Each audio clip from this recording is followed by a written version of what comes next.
like I said, it doesn't happen that much anymore. But in the old days, there were people who you could accuse them of trying to hijack the conversation. You know, like they'd be carrying on this whole thing in the comment side, distracting and detracting from the conversation between me and my dialogue partner. You know, but it doesn't happen. I don't think it doesn't happen. I would say it doesn't happen at all anymore. You know. Anyhow, so if you are tuning in, ladies and gentlemen, this is Dwight Woods, the Jeet Kune Do Rebel, and this is episode number 248 of the Jeet Kune Do Dialogues. As you're logging in, if you'd be kind enough to say where you're logging in from, hit the like button, and feel free to continue doing so throughout the dialogue. If you're catching the simulcast over on the YouTube, please be sure to like, subscribe, and hit the notification bell. If you enjoy my work and you'd like to support the program, please visit jkdrebel.com, click on the Rebel Gear link, and that's where you'll see stuff like this.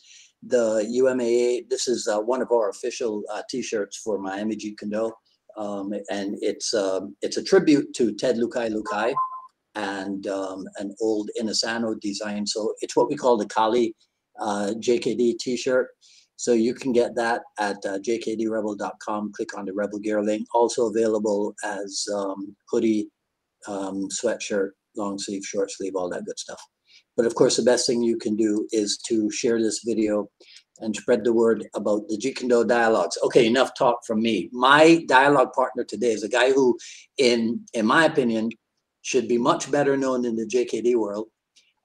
He was quite possibly the first. He'll verify for us, the first person to start the search for the sources of Bruce Lee's notes in the Tao of Jeet Kune Do. So without further ado, Joseph Powell, welcome back to the Jeet Kune Do Dialogues. All right. What's happening? I forgot, to be honest, that you were on the show as part of a 4-person panel a year ago, almost a year ago, with Steve Brody and Terry Valor and Sean Rudy, right? And a bunch of people. That was a lot of fun. Yeah. I really want to get on here with Bob Landers. And Ishmael. Can you imagine if all 4 of us was on that? That'd be a madhouse. Yeah, right. All right. So refresh everybody's memory then and tell us how and when you got interested in Bruce Lee, and then we'll go from there. Okay. It happened. I was a big Bruce Lee fan when I was about 17 years old. I used to collect the Marvel comics back in the 60s. Man, me and my cousin, we had a stack. When we left home, grew up and left home, and we came back home from the service, our mother threw all of them out. We like, what did you do?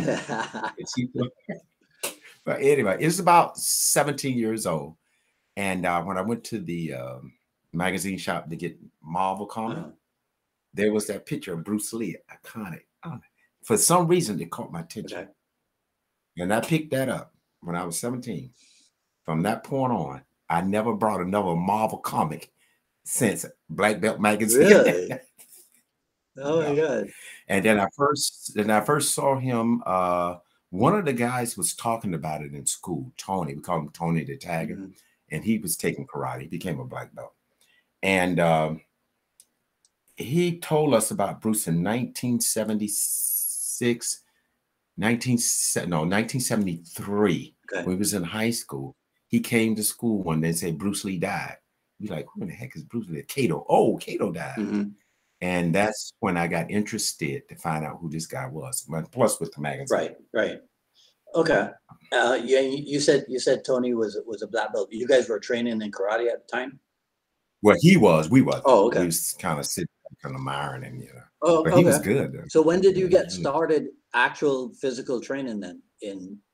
When I was 17, I started taking Kung Fu. Praying Mantis with Edward. Right. Yeah, and Coconut Grove.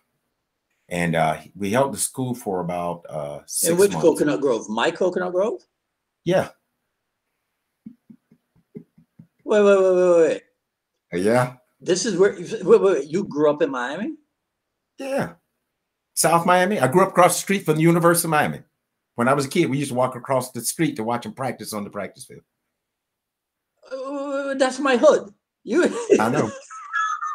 Yeah. Kendall, down in the Kendall area, Homestead area. No. Miami area. No, Somi is my hood. Really? School was in Kendall. Yeah. Yeah, but Somi is my hood. In fact, let's see. 2 nights ago, I was on 59th and 59th Avenue, and anyhow, I was over by the South Miami post office. You know what I mean, right? Okay, that's my hood. What are you talking about? No, but I didn't know that. Yeah, in Coconut Grove. I always thought. Remember the theater? Yeah. Remember the theater? Yeah. Okay, the school was right next to the theater. Yep, that's where the school was. You know, that theater was where this will show. Now we will date. Now we will age ourselves. That theater was where they used to show on Friday nights. That iconic. What the heck was that movie called? But it was shown all over America on Friday nights in cinemas. Not The Wall, the Rocky Horror Picture. The Rocky Picture Show. Yeah, I went to that. That was a lot of fun. Yeah. It's a lot of fun. My sister took me. She said, "Joe, come on, go. That's where we going. Just get dressed. Come on, let's go." So I went, and we went in, and we stood up in the front row with the umbrella. The rain. Yeah, we went. Yeah. My sister took me. Yeah, that's I mean, a long time ago, they converted that theater into another post office, right? Really? Oh yeah. Mm-hmm. If you were to go down Grand Avenue now, I don't know if you would even recognize it. Yeah, probably. Yeah, there's a lot of buildup that has happened, even in the time that I've been here, the past 36 years. Right? Mm-hmm. Yeah, I had no idea. I always thought you were a Northern Florida guy. Mm-mm. Oh, okay. So you know Grand Avenue and Bird Avenue and Day and Indiana and all that. And 8th Street. All right. Okay. All right. So who is this Kung Fu guy then? That. His name was Edward. He passed away. I talked to Bobby. Stayed in contact with him. He was my brother-in-law, and he stayed in contact when I talked to Bobby about 10 years ago. And Bobby told me that he passed away. Edward passed. He was I think he was with Mock, something like that. Mm-hmm. Oh, in Car Gables. Yeah. I think that Mock was associated with the University of Miami, right? And and he had a place. He had a place down in what is now called Pinecrest, but it's right after Dadeland Mall in that area. Really? Yes. In 1989, I think I trained in a class with Mock, and then he opened up on 57th, right when you cross over US 1 on 57th Avenue, on the east side. He had a little place there. After a while, yeah, I know exactly. I know exactly who you mean. Did you ever train with any of the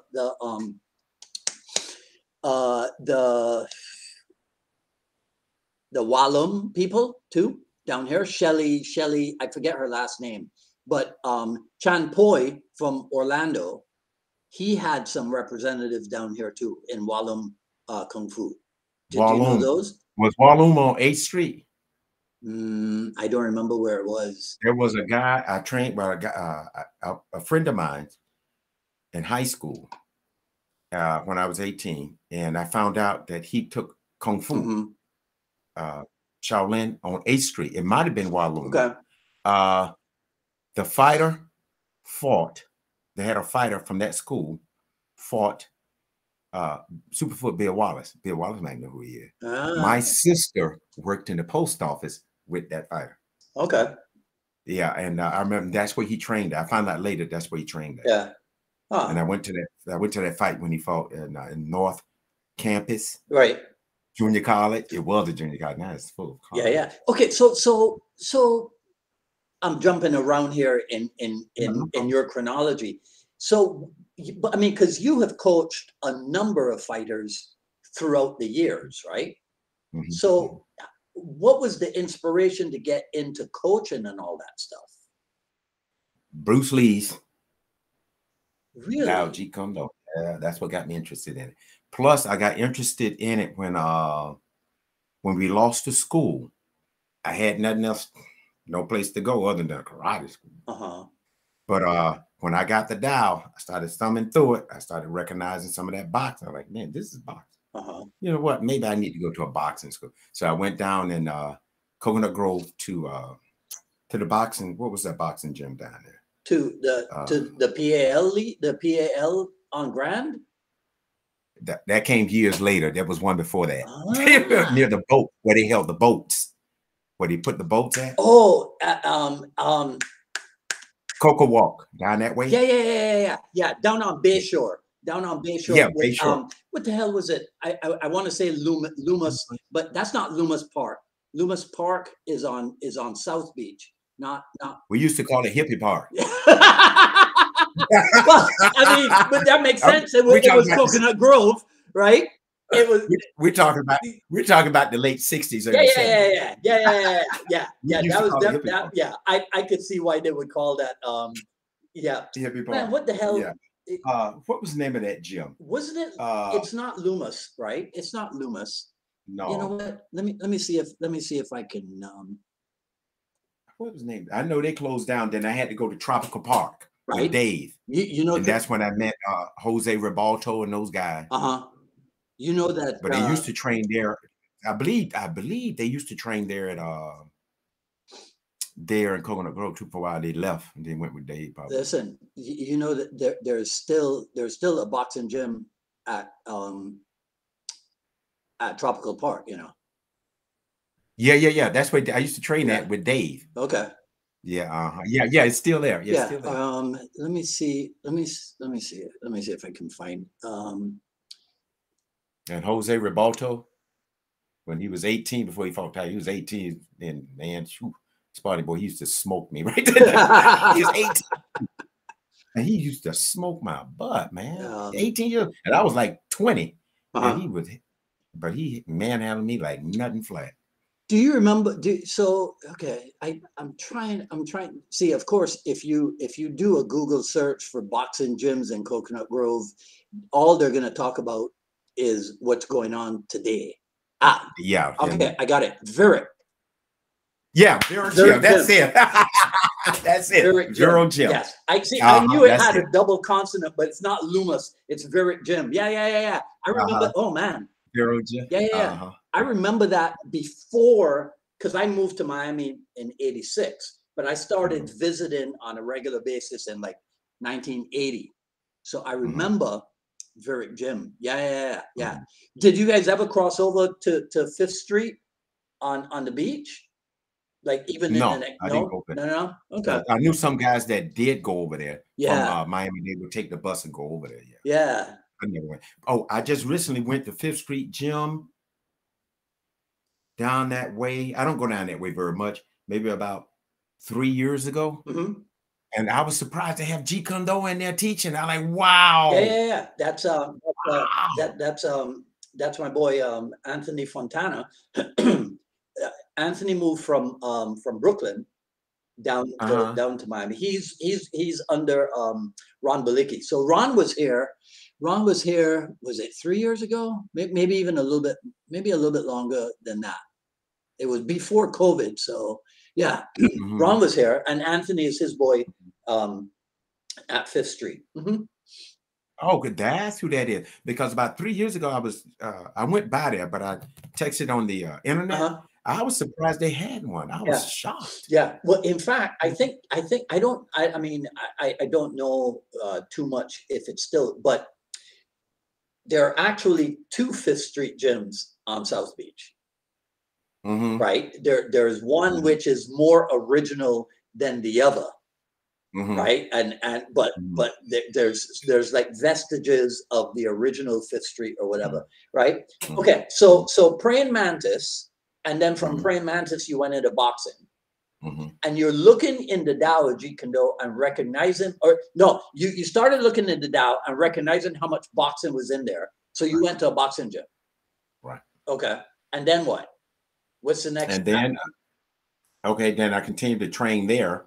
I was going to South Dade Junior College, and I happened to go into the library for some, you know, completely something different. Something told me go into the sports section and see if you find anything on boxing. So I did. No. So when I went in there, this is about 1976 or 77. I pulled out that book. I recognize some of these. So I took it, I checked it out and took it home. I woke up 12 o'clock at night. Then I decided, something told me, wake up 12 o'clock, open the JKD book, brought that book, like, holy crap. Did you say it? I had nobody to talk to in the room. This is 1977. Yeah. Oh my God. That's when I saw it. Okay. Okay.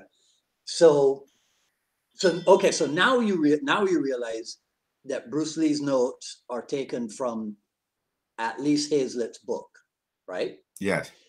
Okay, because you know, in all honesty,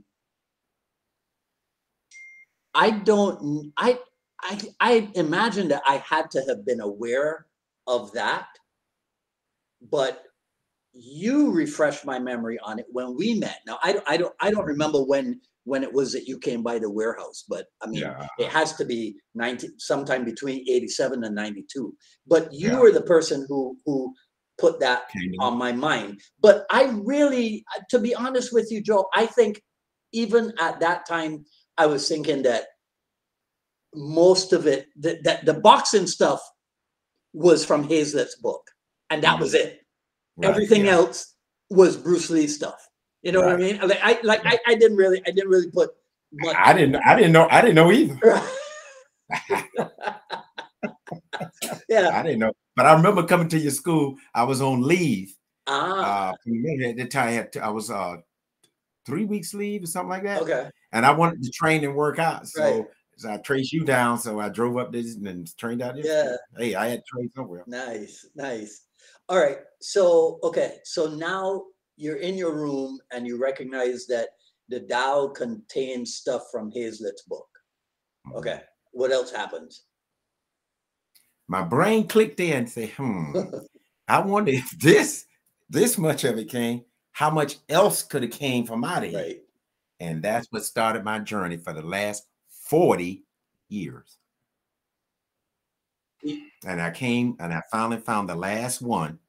I sent you a picture 3 years ago, since I've been here in West Palm Beach area. That's when I found the last book that ended my search. So what percentage you would say you've covered? When that book came out, you have to remember, by accident, I didn't know, I told you, I left out a page in the search of the books. I left out a page. And I think I might have told you at this point, and that was back in 1996. And then when it came back, and I realized it was missing from the print, it was too late, it was gone to print. So I just kept it for a while, the other books, the listing of the books for a while that I accidentally left out. But now, 2022, I found the rest of them. There's about 50 books more since 1996. And I found the last one 3 years ago, and that ended the search. What really sprung it from, and one, I came into a dead end. That's with the Tao. I came with the Tao. I had most of it done, but not all of it, but some of it, 85% of it done. But then when John Little came out with his book, with commentaries, I started, when I started thumbing through it, John Little book, JKD, Jeet Kune Do, I started thumbing to it because I couldn't figure out, why didn't Bruce use this book, that book, this book, that book? Because I don't see, this is a good book. He didn't use none of them. But when John Little came out with his, I recognized it immediately. I went to the shelf. There it is. There it is. There it is. He did use it. And that's what really sprung it from me. and that's what ended it. Right. Well, that's because Gilbert Johnson had access to certain volumes of Bruce Lee's notes, and then John Little had access to all of them or the remainder of them, right? Is that right? John Little had published the ones that O'Hara left out, or you say Gilbert left out. Okay. And I'm saying to myself, why didn't you just use the whole thing? Yeah. And John Little did that. He went ahead and got the rest of them, and he published it, and that's what sprung it from it.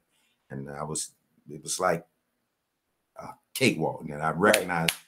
Okay, but hey, one other thing I like to say: do you think John Little published all of his notes, or maybe he could have left some out too? Wow. I don't know, man. Ask. I don't know. I don't have too much. I don't have too much going on in the book publishing department.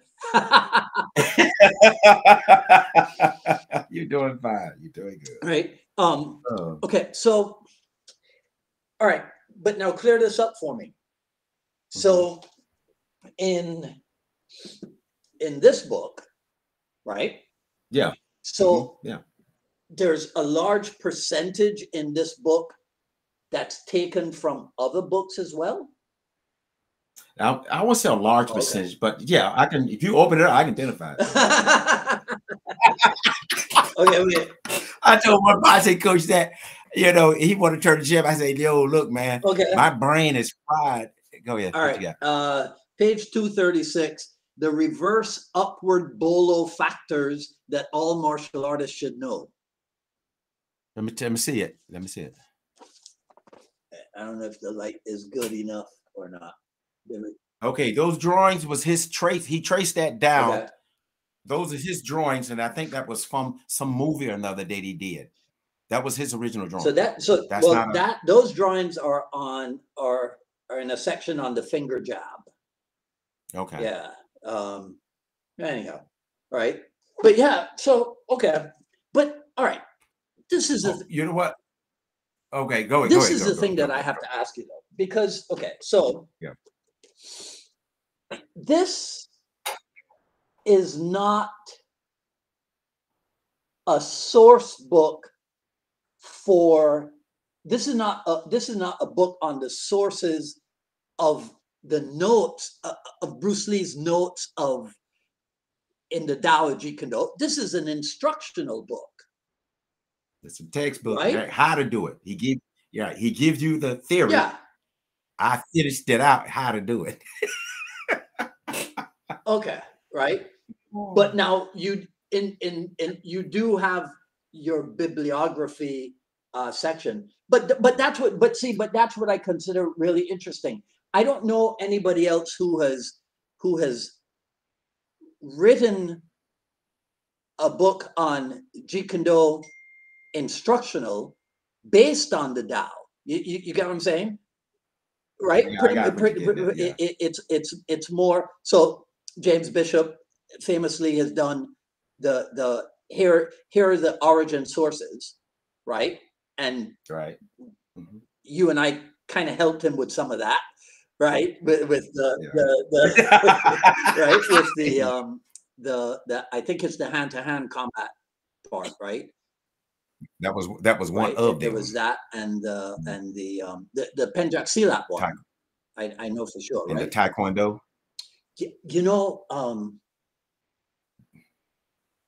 I don't have that book at hand. In fact, I don't. Which one? The Taekwondo book. That's the one by Henry Cho, right? That's the one. Right, the original. Yeah. Mm-hmm. Yeah. So I don't think I own that one. And that was, you can still get it. Mm-hmm. They want $200 for it. Yeah. You can still find it. Yeah. You can still find it. Okay. All right. I'll look around. Right. But so what's the inspiration behind writing an instructional book based or born out of your study of the Tao of Jeet Kune Do? I'm glad you said that. RT said something about, I was watching him the other day. He said something about that.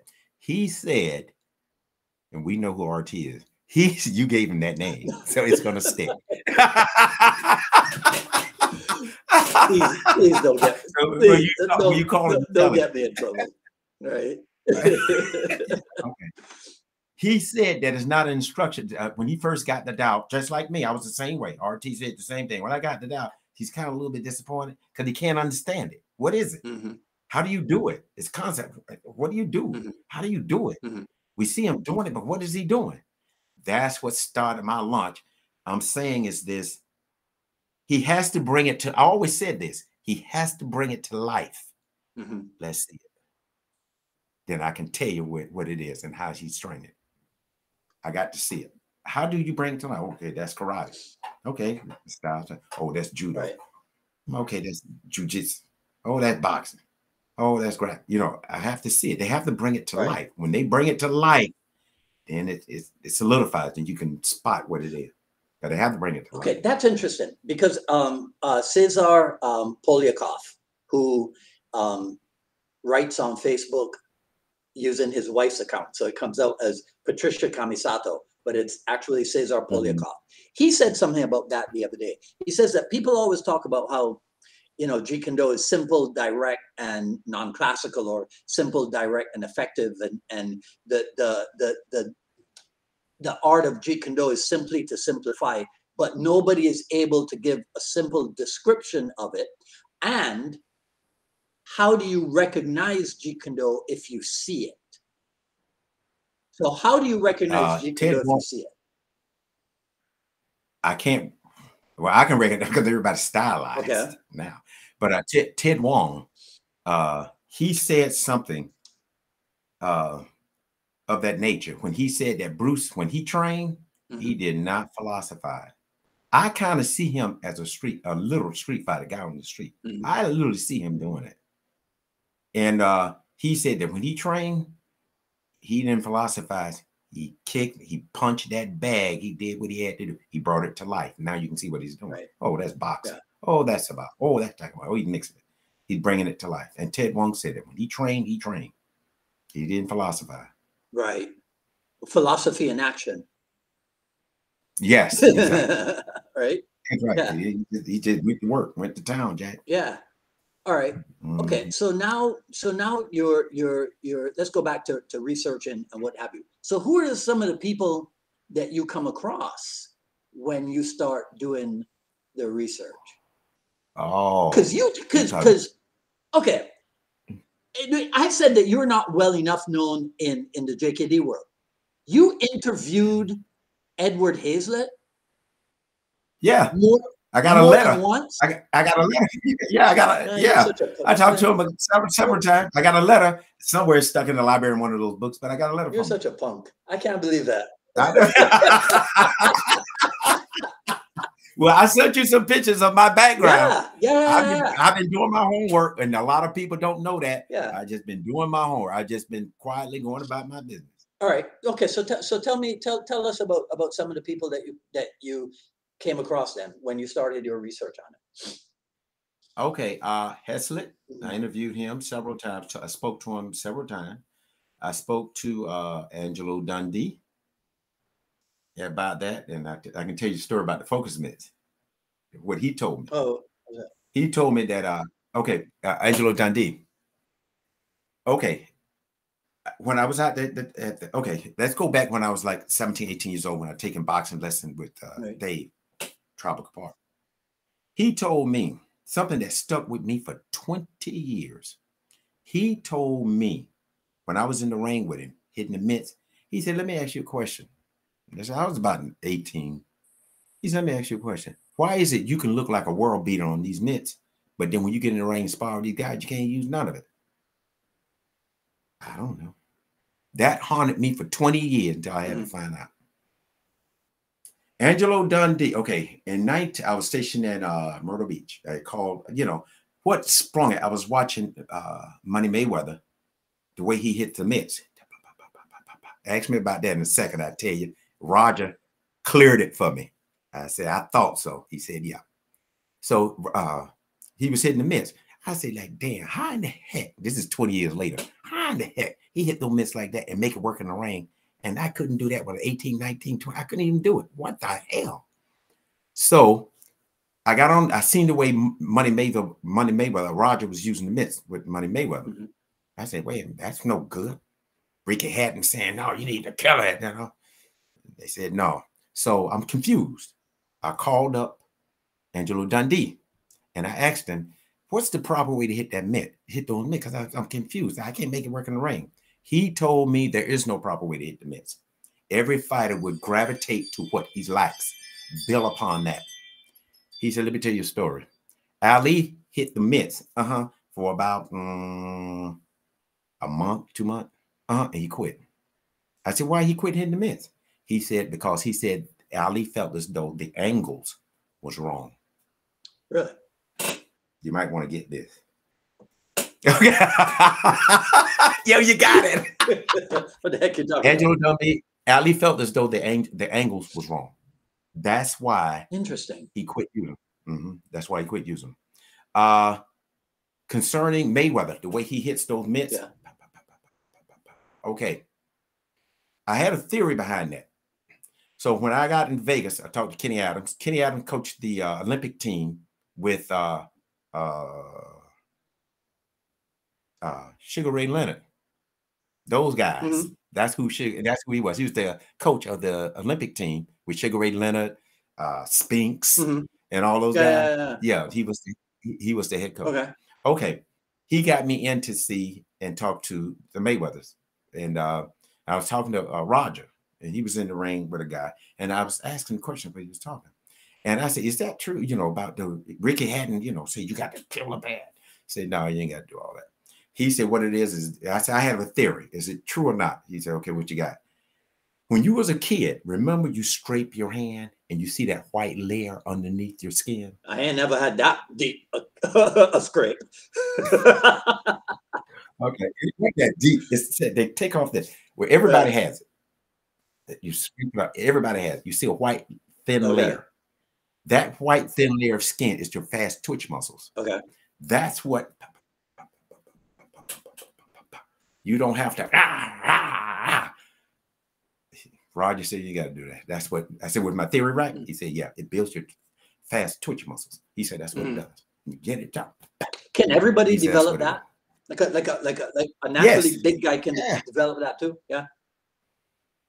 Ali did it, but he was an athlete. Yeah.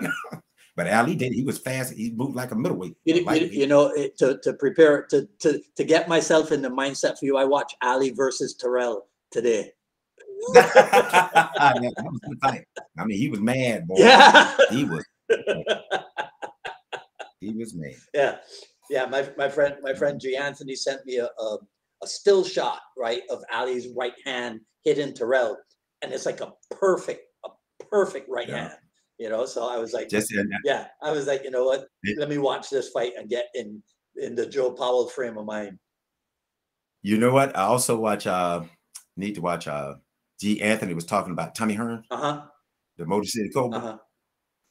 They didn't call him the Cobra for nothing. Yeah. He was out like a light. Yeah, he was gone. Yeah, that right hand was fast. Why did Bruce Lee love boxing so much? Because I think it was more realistic, and he came to realization with Kung Fu and karate, we do a lot of forms. He realized he was wasting his time on a lot of forms and not getting down to the nitty gritty. Yeah. Grabbing somebody grabbing you. He's real. The guy was real. It's real. He's real. So give me your opinion then on the ongoing Facebook argument about self-defense versus sport. Why you want to involve me in that? Nah, man, because you opened the door. You opened that door. I know. What it is, when a lot of people were saying that, a boxer can't beat MMA guy. And I'm saying to myself, or can't beat a jiu-jitsu guy, whatever. And I'm saying to myself, what type of boxing are you talking about? Now, I sent you one that somebody need to read, see the movie Hard Times with Bronson. With Bronson. The final fight scene, you will see bare knuckle boxing or the Yeah. type of boxing that I do for self-defense, Yeah. that's it. That's real. What you watching was real. Yeah. Okay. So how much, and we're just going to talk old school boxing now. We're not going to, Mhm. in a few minutes, we'll talk old school fencing, but we're just going Okay. to talk old school boxing. How Mhm. much old school how much did old school boxing influence Bruce Lee? 100%. That's what those books are. 1920, 1930. That's a different type of boxing. And I kept telling y'all guys that this is a different type of boxing. Mm. When y'all say boxing, you looking at modern, put your hands like this. Right. Not them guys. It was like this. It was like this. You see it, Mayweather do it. Ali do it. The old timers, Parnell Whitaker. Yeah. They all do it. The elite, what they call the elite. Yeah. That's what they're doing. 1920, 1930, 1940. Right. And the reason why modern days fighters can't catch on what they're doing, because the coaches they got are old school trainers. Old school boxing has self-defense in it. It's there. I can see it. When you start going, you've been through it. You start seeing it. Mm-hmm. The fencing part of it. Right. Like that. Yeah. You see Wing Chun does that, right? Yeah. Just take I'm taking fencing lessons, so only thing you got to do, right? That's it right there. Remove it. They get your block. That's what that is right there. Bang. All right. That's what that is. So, okay. So it has a self-defense element built into it. You look at the time, the 1920s, those people was coming out of, warfare, man. These people weren't playing. Right. The fencers, people used to fence, and you lost, they said in France, they lost a whole generation to dueling. Right. They duel. They say they lost a whole generation. They're probably doing the same thing in England and all over the world. They're doing the same thing until they had to tone it down. Okay. Wait. Let me make sure I understand this. So you're saying that the average person today, right? Or maybe not even today, maybe over the past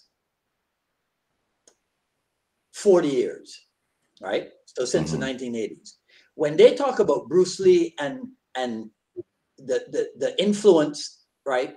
The Wing Chun, the boxing and the fencing influence, they're looking at the sport thing and thinking that was his influence. They don't understand it's old school. They don't understand then it's even old school Wing Chun. Because old school Wing Chun is, I'm going to quote somebody here, old school Wing Chun is not a Chinese art.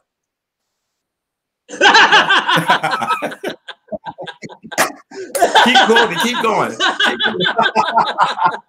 Who said that? Right. So okay. So what are they missing then? What's the delusion that people are operating under? What are they? If you look at the Chinese martial arts, they codify everything. Mm-hmm. Everything is codified in order to learn, to teach, to learn. Mm-hmm. That's how they pass their knowledge down. If you look at Asia, everything is codified. Mm-hmm. To me, this is not boxing. This is fencing. I mean, this is boxing. This is not Wing Chun. This is boxing. I can prove it. But we won't go there with it. You see? Yeah. Right? Right? Okay. The Europeans seem to be more, hey, either you or me. And there was no, let's say, they're not as codified. They're not codified. They're more fluid. Okay. Because that's the end results is to knock you out or you're going to knock me out. And I think that's where, and if you look at the Chinese art, they don't have if you look at it back in the 60s, they had no gear, no protected gear to take hard shots. They had none of that. But the Europeans had it. The Japanese had it.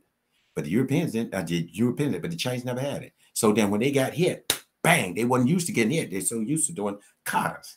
That's why I kind of leery about Kung Fu, because to me, you don't know what you're getting. Because they'll teach everybody else something different. Yeah. And then if you're not one of the last students or whatever, so he can pass his knowledge on, I asked the question, what about the other 10 that you didn't pass that secret knowledge on? Now those 10 go out and open up schools thinking they have the real thing when they don't. But then if you go to boxing or whatever, you're going to get it, whatever you want. They'll give it to you. Yeah. Huh. that's yeah, that's a lot to think about. The all right. I mean, Can I, yeah. can Go I ahead. say Go ahead. one other thing? I saw the YouTube channel when Bruce Lee saw that fight between the Crane master, those two masters from the 60s or whatever. Bruce Lee started fighting. He was on the phone talking to Daniel Lee, I believe. Yeah. He was embarrassed. Bruce was embarrassed. Like, really? Really? Really? He was embarrassed. But then he went through something similar. He like, what the heck, man? Oh, no. But like I said, plus he started working with Joe Louis. You know, he started seeing things differently. But I think he was embarrassed to see that. Oh, this is Kung Fu, really? He was embarrassed. The way he talked and his tone said, Yeah. These guys get smoked. What was it in the 70s that that the Kung Fu guys went to Thailand and got decimated? Was that in the 70s too? Do you remember? You know what I'm talking? Which one?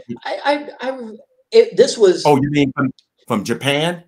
Was it Japan or was it in Thailand? Now I'm trying to remember. No. They sent 3 karate guys. I think a Yoshiyama guy. Oh, I got a story about that too. Yama, you probably already know. They went over there. 3 guys. Chinese went over there too and challenged. Right. Them. They got smoked. Yeah. Yeah. Kung Fu got smoked. Well, anyway, those Japanese guys went over there. 3 Japanese guys went over there. I wish I had the picture. I showed it to you. Well, you already know. And 1 lost, 1 won, and the 3rd guy had to win because that was going to be it. You will not guess who that 3rd guy was. And when he went back to Japan, he dropped karate and went total kickboxing. Dan spoke about it. I knew he was talking about that. He said he beat the Thais at their own game. I knew exactly who he was talking about. I got the article in there. That would. And that karate, yeah, you know the guy. Remember in Yoshiyama books on karate? Remember you seeing one kid like this and he started breathing and in the picture like that? Yeah. Maybe if I go grab the book, you'll see who it is. But anyway, that's who that 3rd guy was that won. And when he got back to Japan, he went total kickboxing and became a champion from that point on. That's who Dan was talking about. He beat the Thais at their own game. That's the guy in that book. In Oyama's in Masoyama's book. That's who that was. He quit, and that's what he did. When he got back, he quit Yoshiyama. And that's what. Who's that guy's name? What's that guy's name? You know his name. It's not Fujiwara. I think that's who it might. No. This guy in the 67. Just give me 1 second. Okay. 1 second. Okay. All right. Well, while Joe goes, let me see if I can look over here. And all right. Hey, Terry Valor. Hey, James Bishop. Your name's going to come up probably more than once in this discussion, James. Tony Labrador, Russell Fuson. All right. No, Mick Tully, Terry Valor doesn't ever sleep because he knows that if he does, you'll bump him off the throne, right? Not the comics. Hey, Tim Red Tiger. All right. Okay. The usual suspects. Sorry. I'm back. Okay. Mark Black is here. Sorry. I'm just looking to see who's there. Hey, Ramon Diaz. Right. Okay. All right. Cool. All right. What do you got?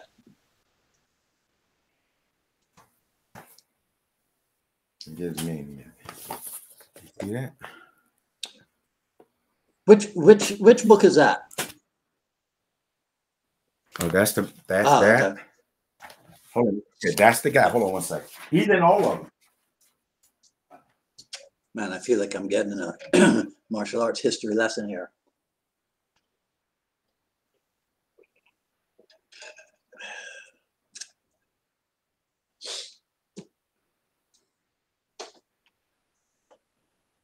All right, so Tim, you asked where does George Foreman fit in? That's an interesting question. I'm not sure. Tim, what do you mean? What do you mean by that? Red Tiger, what do you mean? Where does George Foreman fit in? Oh, George Foreman for old style too. Okay. So Red Tiger is onto something. Yeah, that's old school. You see, he did a lot of this. Okay, yeah. I see. That's old school. I see. All right. Yeah, yeah. I should just shut up and let Tim Red Tiger interview you. Yeah, we can do that. I could learn something. Now that I know that book. Yes, I have that book. That's the Ibuki breathing and what have you. That's the same guy? That's the guy. Okay. That's him. That's him. That's the guy. That's who Dan was talking about. Beat them at their own game. Okay, so is that then why there's, let's say, somewhat of a similarity between Japanese kickboxing and Kyokushin? Yeah, because he did the same thing Bruce did. He integrated different arts into right. Koshikin. Yeah, okay. He did do that. Okay, that's why you see the Thai boxing. Right. Okay, verify this for me, right? Verify this for me. I remember hearing in the old days that the Thai people hate it when you call their art kickboxing because that's something that the Japanese do. Theirs is Thai boxing, not Thai kickboxing. Yeah. Did you ever hear that? I never heard of that. I heard that from Inosano. Hey, I got one for you. Yeah. Yeah. I think in 1920 or 1930. Yep. Those are the Bugi warriors or something, right? Yeah. Well, see, that's what when you were off screen, I said I feel like I'm getting a martial arts history lesson, you know, and that those guys going full contact with protective gear and what have you, right? Right. It's almost like people feel that when they learn that, they think then that you can discredit Bruce Lee because right, and it's like no. Who is there that in some shape or form is not standing on the shoulders of giants that preceded him? Right. So but you can't say that in the 1960s, what those guys were doing in the 20s or 30s was in vogue. That had fallen out of favor. Yeah. Right. Martial artists weren't known for dressing up in protective gear and going at it. So Bruce Lee reintroduced something. He brought it. He brought the path. He brought it forward. Yeah. Now we see it. That's interesting. That's interesting. Now, just because it's old, don't make it don't work. Right. It works. Right. Yeah. Well, yeah. You know, that's part of the ongoing argument too. You know, because there seem to be people who think that that you kind of have to leave the old school JKD in the past where it belongs, you know, because now in MMA there's this and there's that and what have you, and I don't know about that, right? I think it's just that old school Jeet Kune Do requires training like a madman. It requires training real hard to get good at that stuff. You got to put the time in, you got to put the work in. And modern, you know, a lot of modern day people don't really identify with putting the work in. Well, you figure, you know, they got homes, you know, they got hobbies, you know, they got to take care of the garden, to kids, work. Yeah, you don't need to take martial arts. You take a field class. Get up the next morning and do it again. Yeah. Just walking like a slave. Yeah. All right. You didn't finish telling me about the people that you started to run into when you did your research. We only got up to Haislet and Angelo Dundee, and then we went off. Okay. Yeah. I'm going to tell you about the book dealers. Okay. I started, because remember, since 18, I was going to in and out of used bookstores. Right. And for all those years, that's what I was doing. Right. And some stuff I would find, some stuff I did. Well, anyway, I got online, called one guy, and he was in Canada. No, I came across, well, that's the guy in Canada, book deal in Canada. A year later, I ordered a book. I told him what book I wanted. He said, okay, that's what I can do for you. A year later, to that day, he sent me the book, and I didn't even pay him. He trusted me enough to pay him. Wow. I paid him. Yeah. You know what book it was? No. Remember the Karate Nerd? Remember he was talking about the Savant book from the 18-something? Uh-huh. That's the book he sent me for $100. Oh my God.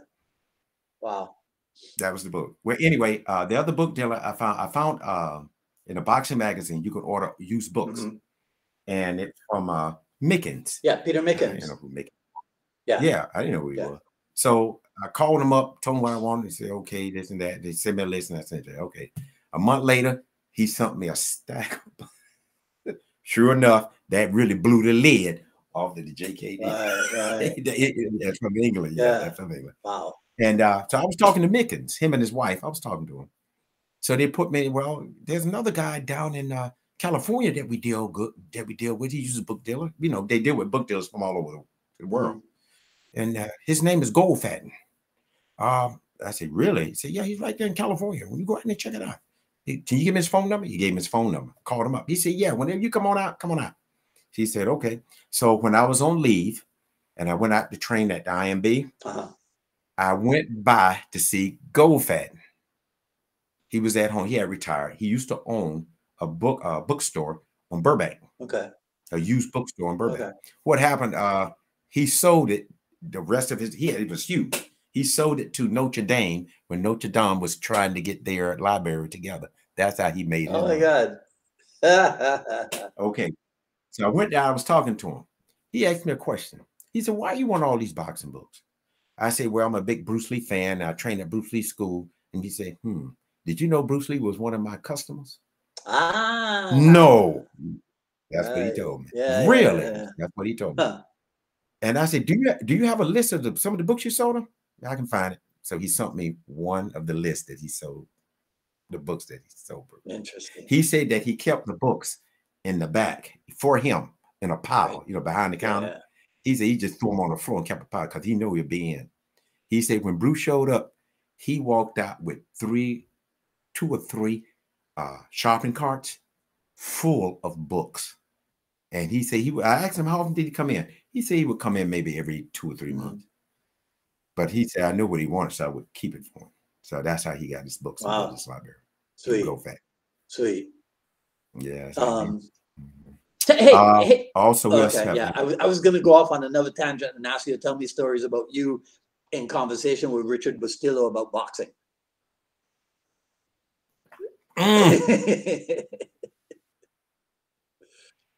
We were sparring, you know, he was checking me out, you know, and we were sparring, you know, and stuff. So they had one guy there at the school, and I said, brother, I mean, he was hurting everybody. He's the first person that I ever ran into that I can say that had a legal straight punch. That guy had it, but he was under tutelage of Richard. And I asked him, how did you do it?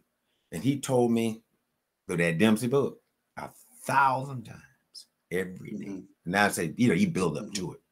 But he hit you with that straight punch. I mean, he was hurting everybody with it. So I told him for about 2 weeks, I told him I got to take a break because my body, I mean, you busted me up. I have to take a break. He said, okay, Joe, no problem. So I took off for 2 weeks. I was reading the Haislet book and how to throw that check hook out like this, but like that, come up under. But anyway, I started working on that. So we had a school competition with Richard there at the IMB. There had to been about 30 guys there, you know, and they had to spar. He said, okay, real sparring, real going at it. Now, I didn't know that until I turned around and looked, but they had the straight punch. Now, he was busting me up for 3 weeks with it. I couldn't take it no more, so I told him I had to quit. He pointed to me behind my back, me and him. I'm like, what the heck? Because he bust me up again. Yeah. So what he did was when we got in the ring, he was sparring. He caught me with that straight punch. Bang! I was stunned. I went back into the ropes. He had me dead to right. Like this. My inner brain, I knew what Roy Jones was talking about. The inner mind told me, wake up and catch him with a hook. When that stagger back, he came in for the kill. When he came in, bang! There he went. He didn't bother me no more. Do you remember? Do you remember his name? What was his name? Richard, what's his name? It was a brother out there. It wasn't Bob. What was that brother's name? I forgot his name. This was the IMB. What year? Like what time? What time period? Who was out at the IMB doing that? Because the IMB opened up in '84. The 90s. Okay. The early 90s. Because I was at the base in mid 90s, I believe, or early 90s. Okay. I believe that's when I was. All right. I have to check the cards and stuff and see about it. But I called him with that checkbook. That's what I'm working on for 2 weeks from the Haislet book. Yeah. Boy, my mind just woke up. Maybe if do you know Davis Lear? No. Okay. Maybe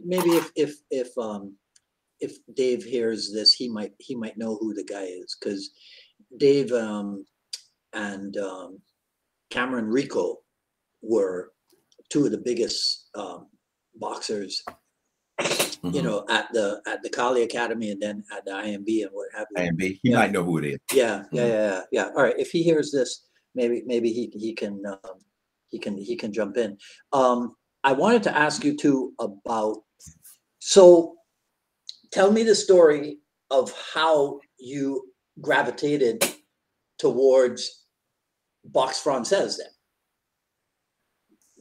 Because I recognized it. What the JKD in some ways was trying to do. Okay. They had already done it. Well, see, so I watched, you can find it on the YouTube. It's black and white footage of Charlemagne and one of his students, and the guy is doing the chassé latéral en sautant. And I'm looking at the way his feet move, and I go, that's exactly how Bruce Lee's feet move when he side kicks, right, in Way of the Dragon. And I'm like, well, it's an exact copy, Bruce Lee's sidekick. Remember about the fencing? Wait, right. Okay, that's what it is. Explain to me. You said, you probably a question. Is there such? I was looking at it like, okay. Explain to me then the connection then between the fencing and the savate. Okay, they took the principle of the fencing. Okay, you lead with the fence, right? You lead it. They started punching. It was what was his name? Bowden. I think it was Bowden. Was it Bowden? Back in the 1700s. The reason how boxing got started, well, that's one of them. There's another version of it too. The reason why it got started, I think it was, who was it? Bowden who started boxing in England. It's modern boxing.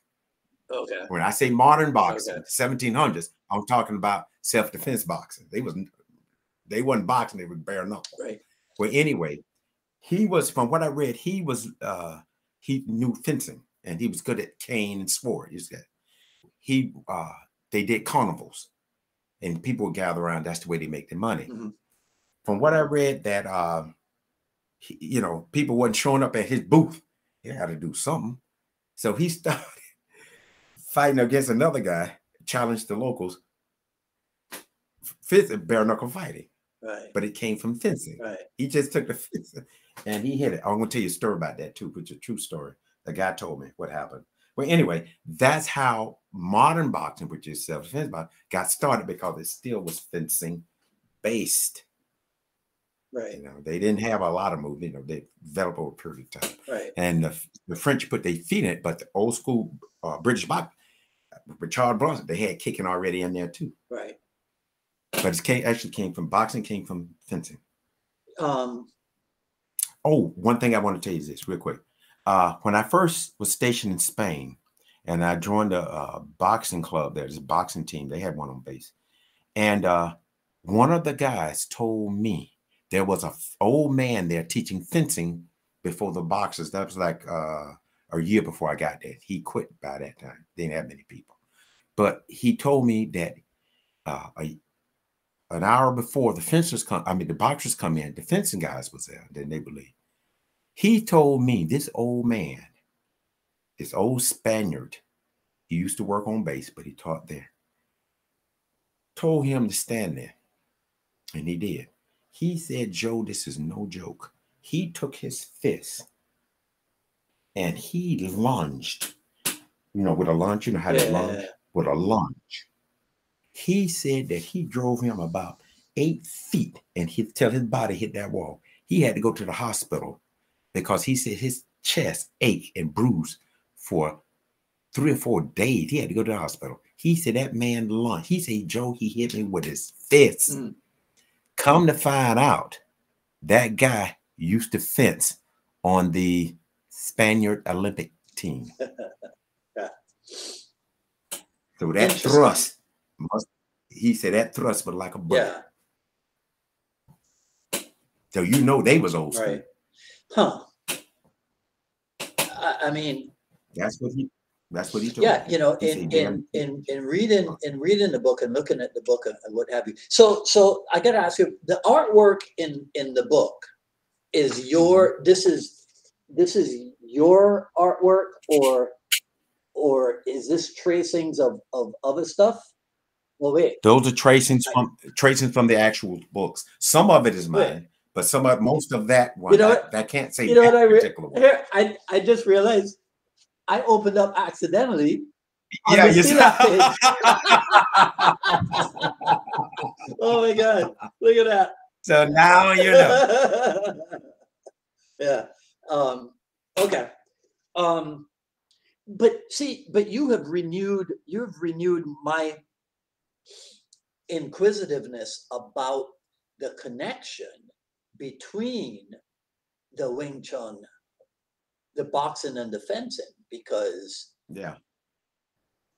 what I realized is that if you think that Bruce Lee was influenced by the modern era, you get it wrong. Right. Huh. It's in the past. Yeah. Bringing it forward. Yeah. Because it's still the boxing, the fencing, the wrestling, there's a combativeness to it. Right. Spinning back fist. We can't do that no more in boxing, right? No, you can't. But it was there. Right. And we know Bruce did it. Right. Chinese connection. You can't hammer fist in boxing anymore either, right? But he has that in his book, right? Oh, you can do it. No, it's come from the system. He may not have it in the book, but it's come from the system. If you dwelling back here and learning this old school type of boxing that has its self-defense in it, you already know it. You already know. You guys already know it. If I do this, you throw a punch, a pair of pop. That's it. He threw again, pop, pop. That's the double pop, right? Bang. Okay. Bang, pop, pop. That's boxing. All right. Since we're talking boxing, since we're talking old school self-defense and what have you. Yeah. And since we're talking about people that you interviewed that you never told me that you interviewed, Jesse Glover. I say the name, you tell me the stories.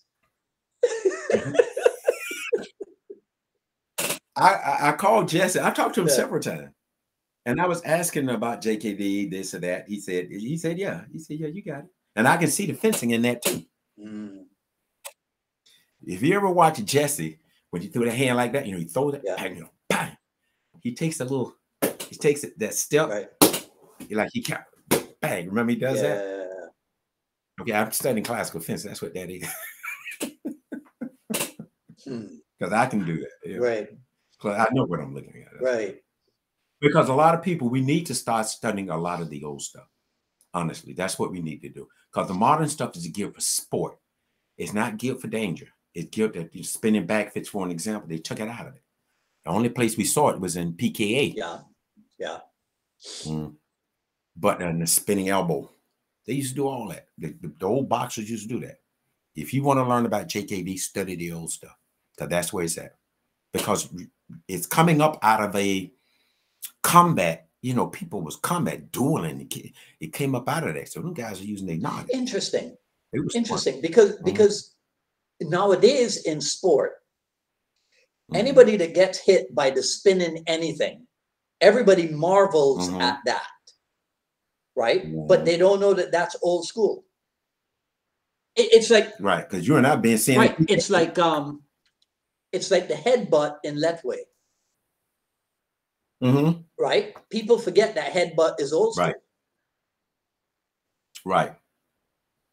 And the headbutt to the stomach, to the tummy. That's old school too. And then they bring it up and knock you. Yeah. You know, when they hit you and you bend over, then they bring it up. Yeah. Well, you know, that's why sometimes you know, it might not be a popular sentiment, but sometimes the having respect for old school, having respect for what came before, and not trying to replace it with all your so-called modern ideas, you know, sometimes there's a lot of merit to that, you know. Right. And plus, can I say this, is that if everybody trained in modern way of doing it, and then they run into you and you come out of left field with something different, he's going to be confused. Because he said, what kind of boxing you doing? Yeah. Yeah. Are you still training people for competition? No, right? No. Right now, I'm still studying the fencing. Okay. But what I'm actually doing is looking for a place. I found a place, but I want to park it. I don't want to rent, because renting to me is flushing money down the drain. I want to own the place, and I want to get all this equipment there, set it up, and teach people. If it doesn't work out for me, I'll rent it out. The thing is, I can't see renting throwing money down the drain. I'd rather own the building, own the land, then I can do whatever the hell I want. I hear you. All right. So talk to me a little bit about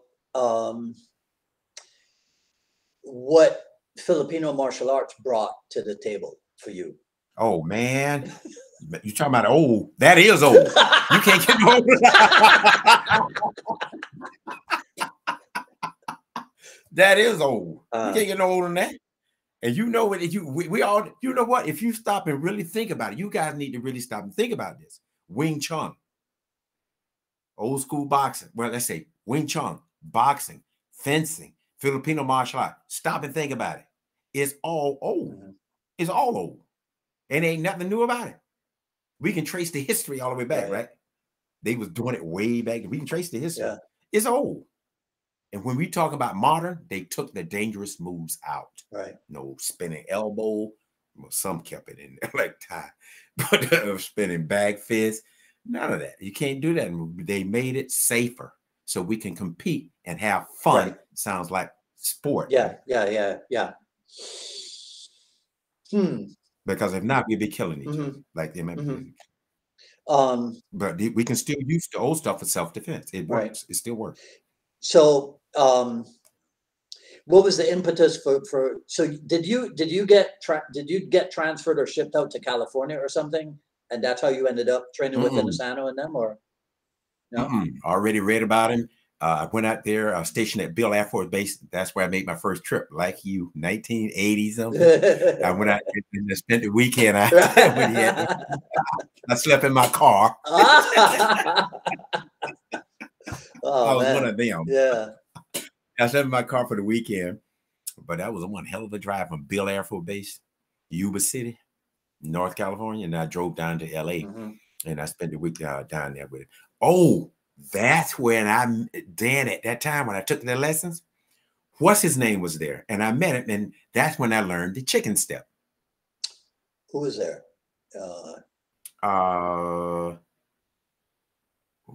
Dan Innocent. What did they call Dan Innocent style? Dan and who? Filipino martial art style? Lacoste. You see, Lacosta. He's an old man, bald head. What? Yeah, that was him. I met him. I met him. He was doing the class, and he was teaching the chicken step, and that's how I learned the chicken step. And then Dan had us hitting the heavy bag. And, you know, I had some bog about it. You know, that I was about maybe 20 something.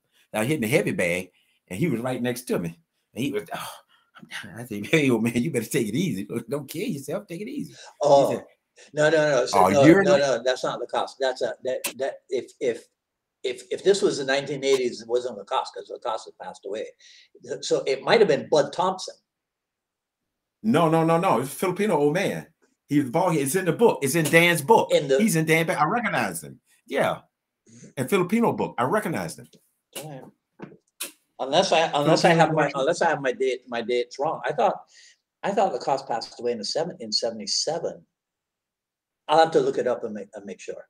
I'm a terrible historian. I'm not like our good friend RT. I'm a terrible historian. But I believe that was him because I recognized him, and I didn't know until I got. But you know, there's a lot of little old bald-headed old Filipino men. You know. Yeah, that's true. I'm gonna get myself in trouble, right? Yeah, but that old man was teaching. He taught the chicken step before Dan broke us up and started hitting the heavy bag. Well, see, isn't it? But the chicken step, if I remember correctly, because again, I'm a terrible student, the chicken step is Villabril stuff. I don't think it was Villabril. Right? Well, no, it would have been him. Yeah. What the hell? Okay.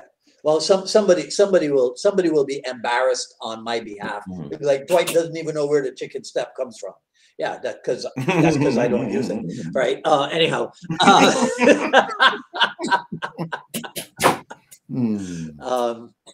Or is the chicken step Bikini Tersha? God damn. Right. Anyhow, and you train Remy Presa stuff too as well, a little bit, right? Yeah, Jim and Dave.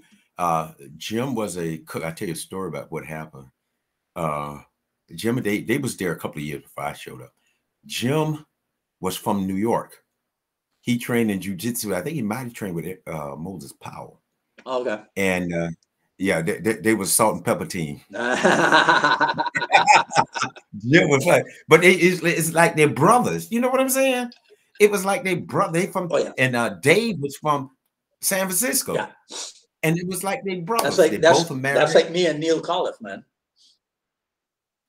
Yeah, that was like me and Neil Colliff. I mean, no reason for us to gravitate to each other. You know, right? The thing that brought the two things that brought us together was Bruce Lee and Dan Inosanto. That was it. There you go. And I come to find out from them that they trained with Remy Princess. Right. I got turned. I was training with Bill, another guy. He's a young kid. I was training with him, hitting the mitts and stuff.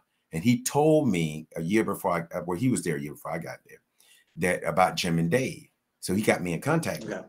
And then from that point on, I trained with them night and day, spending the night over their houses with the wide and everything. And they taught me the Filipino martial art.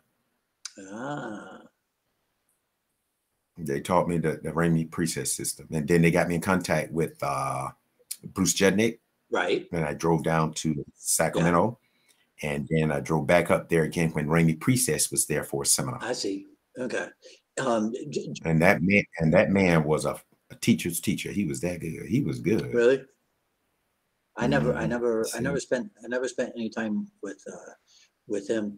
Jugnick has an interview of Inosanto, I think, on the YouTube. I love that interview. I think it's a really me too. Really good interview there.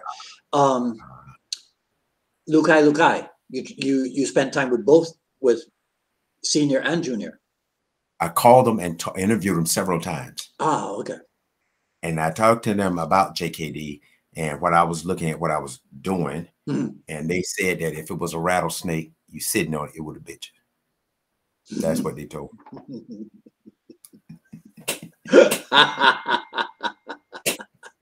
Both of them told me that. Right. That's hilarious. Oh, I know when I give one pass on to you. When I talked to senior, and I was confused about the Chi Sao. And I asked him about that. He said the Filipino got something similar to that, Huba. Right. But he told me the highest form of sensitivity is to sense what he was going to do before he do it to you. The first person popped in my mind was Radar, Wilfred Benitez from Puerto Rico. Okay. And you check him out on YouTube. Tommy Hearns had a hell of a time trying to hit him. Leonard had a hell of a time trying to hit him. He was known for that. And he was fighting grown men. They lied about his age. He won his title at the age of 16. They lied about his age. But they called him Radar because he was a counterpuncher. They couldn't hit that guy. You could, talking about, what's his name? What's that Italian fighter name out of, couldn't hit him with a grain of rice. He moved so much. But Benitez's upper body, he'd sit right in front of it, and you couldn't hit him. And he'd be moving. And then he'll counter the crap. He knocked out Duran. He gave Duran a working over. Yeah. He beat Duran. He is good, but he told me that's the highest form of sensitivity. It's the sense what the guy is going to do. You count on him before he does. Well, I mean, in a Insano has told stories about Bruce Lee possessing that kind of ability too, right? Yeah, right. They can sense what you're going to do before you do it. I intercept your emotional tenseness. Or there you go. Right. Right. Yeah. Exactly. But you think it's amazing. You can think that a human being can do that. Yeah. And I've been around with some amateurs and some good pros. They used to work me over. Do you know they will hit you or throw a punch out when you blink? Right. Yeah. Yeah. When you do that, that punch is already there. By the time you're normal blinking. Normal. When you blink, they hit you. It's that quick. Yeah. I'm like, dang, who does that, man? Right. Yeah, but they can sense it. Yeah. All right. So let's wrap this up. Okay. Since we're talking about old school and modern and what have you, people involved in JKD today, what are they missing? What part? As you would put it, the partakers of Jeet Kune Do, right? What are they missing? They need to go old school. When you talk about boxing, what are you talking about? To me, what are you talking about? The new modern, there's no spinning back fist, there's no elbow unless you go into tie. But then when you look at old school boxing that Bruce was using, yeah, they had all that too. They had it all. Same thing. Headbutts and everything else. Right. Study the old stuff. Get this is going to help you. Right. How did they get that?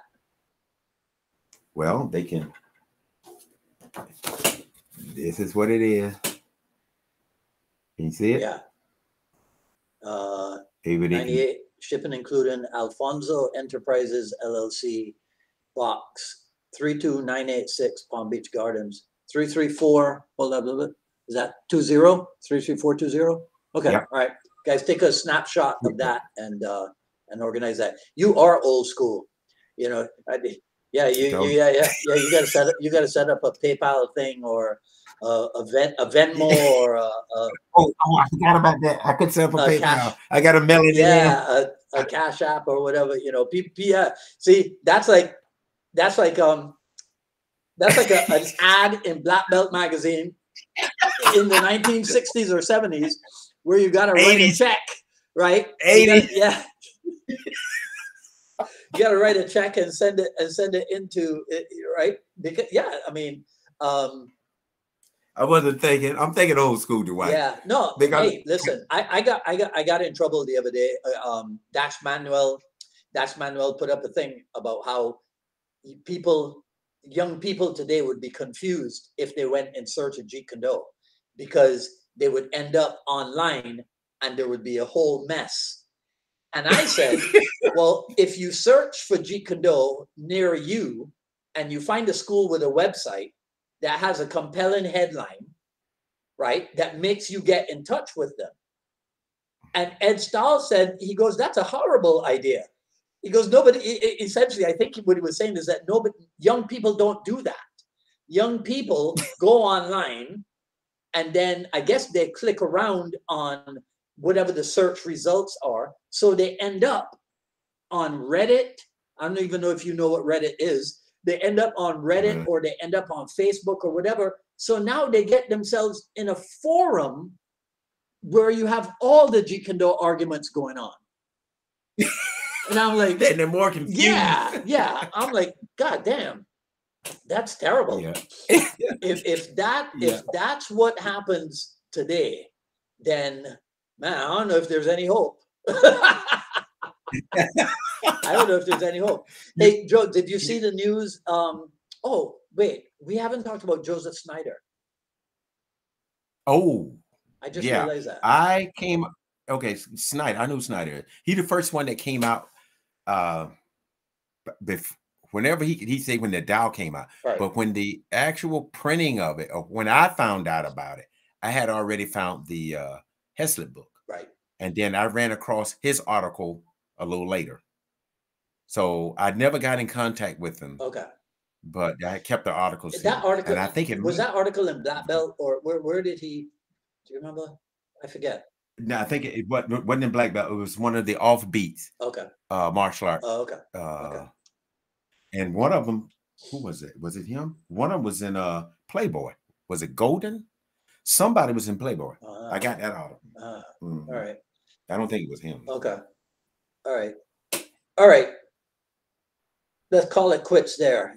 It's Friday night. How did I do? I didn't do too bad. Shut up.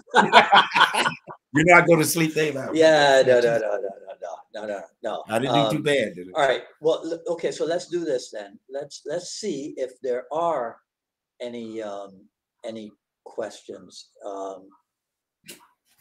We talked about George Foreman. All right. James says boxing of that time, emerging out of the bare knuckle fight until he dropped, was far closer to actual combat than contemporary boxing. Yeah, that's very, very, very true. Old fish head here. What Tim Red Tiger is talking about, the picture behind you. Is that a fish head? Is that a fish? Okay. A total fish. All right.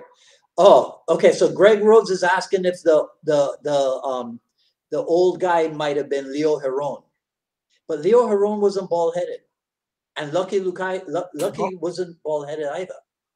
Leo Heron had a full head of hair, and Lucky Lukai had a full head of hair too. What about somebody? You said somebody made a mistake when they called Dan Innocent something system. Dan and people are always talking about the ILS, the Innocent Lacoste system. So that's so I mean that. So when you asked me that question, I that's what I thought, but I don't know, man. I don't know. Well, maybe somebody he got a ball. Yeah, maybe somebody will see this and they'll clear it up for us, right? Okay, now he's in Seafood Dan's Innocent's Filipino book, because I remember he was like this. He was stepping around Dan, or he came at him like that, and he would do something like that. I remember watching. I don't have the book is in the active pile here. I'll look it up. I'll look it up and see. Because I'm trying to think of guys that I know came by. Because one, like Jack Santos. They say Jack Santos. They say he went out, but Jack Santos was. I remember meeting Jack Santos at the Innocent Academy. I'm trying to think who else. I can't think of it now. He was old. All right, we'll sort it out. Right. So Doc Garcia, he must have just come on, because he missed all that we talked about. But answer this question for him. He says, what's Bruce Lee trying to extract from fencing? Oh no, he's probably talking about you. Doc's probably referring to you. What are you trying to extract from fencing? The best way I can describe it, remember, I described it to you like a house, and I'm just in different parts of the room, and each room has a different style. But you're in the house. You're in the house of JKD, but the house of JKD is made up of different rooms. Right. Now you're going to get yourself in trouble with that analogy, because if the different rooms are different arts, you're going to get yourself in trouble. But they the same art. They come from each other. Ah, okay. Fencing is one of the rooms. Wing Chun is one of the rooms. Old school fencing, dueling fencing. There's a difference. Right. Yeah. I got to tell you something about that dueling fencing. I looked up a little bit of that. The guys that have the pictures of Scarlet. I couldn't take it. That was too gruesome for me, man. They do it. That's when they go at it for real. Yeah, They do. That's ridiculous. It's horrible. That's ridiculous. But it goes back to what James's comment about old school is very, very much like true combat, true self-defense than today with the rules and what have you. You know, I mean, going until one guy drops. Right. You know, there's a quote of Bruce Lee's. Let me see if I can remember it. It was something about you know, one shot is not going to do the job. You have to learn to endure. Yep. You know what I mean? Right? Give and take. Yeah. Give and take. Yeah. Man. That's what he talking about. I tell you. Give and take. But it's there's a difference. You got your self-defense. They went empty hands. They did away with the sword. They went empty hands. Yeah. They was practical. The people back there, when I look, they're practical. Right. They were practical people. Hey, let's be sacrilegious and finish with this. So Inosanto's been on the right track all along, huh? Oh, hell yeah. We all know it. We all know. So I don't know why we trying to outdo him because we can't. People can is the man. We all right. This investigation of knowledge, wherever it comes from, right? There's actually something to that, huh? Yeah. Boy, is it? Boy, is it? But I mean, he really set us on a mission. Yeah. Bang. Yeah. All right, my friend. It's been a pleasure hanging out with you, man. Right. Okay. I'll put the contact information and what have you. There's an email address for you too, right? I have it. I'll put it in the show notes so that people can reach out to you if they need to. All right. Yeah. But I want to say too, thank you for what you're doing. You're doing great. Stay at it. I don't care what they say.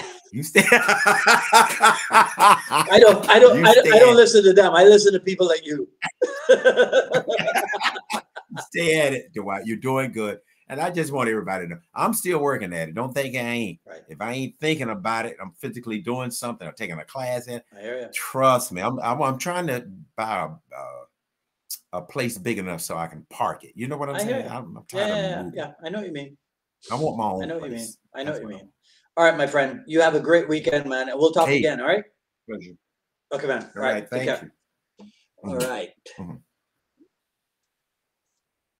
So that was episode 248 of the Jeet Kune Do Dialogue. So I hope you guys had a good time with that. Joe's a great guy to catch up with.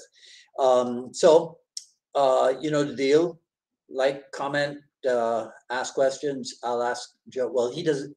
I'll have to answer them because he doesn't spend a whole. He's smart. He doesn't spend a whole lot of time on Facebook. So if you guys have any questions remaining, go ahead and ask them. I'll take a look at them. If I need to talk to him about it, I'll get his answer for you, right? So share, like, comment, all that. Follow me on Twitter at Dwight Woods, on Instagram at Dwight D Woods, at paypal.me/UnifiedMA Miami. The Jeet Kune Do Journey Volume 1 is available, the raw but edited version. That's at paypal.me/UnifiedMA Miami. What's the other thing? Okay, so next Friday, I think we're going to be doing the open Q&A for the month, right? The open mic debate with me. So start thinking about your questions, and so that you can get them to me in time for next Friday's Jeet Kune Do Dialogues. And that's it. That's it until the next episode. This is Dwight Woods, the Jeet Kune Do Rebel, signing off. You guys have a great weekend. Stay safe where you are. Talk soon. Take care.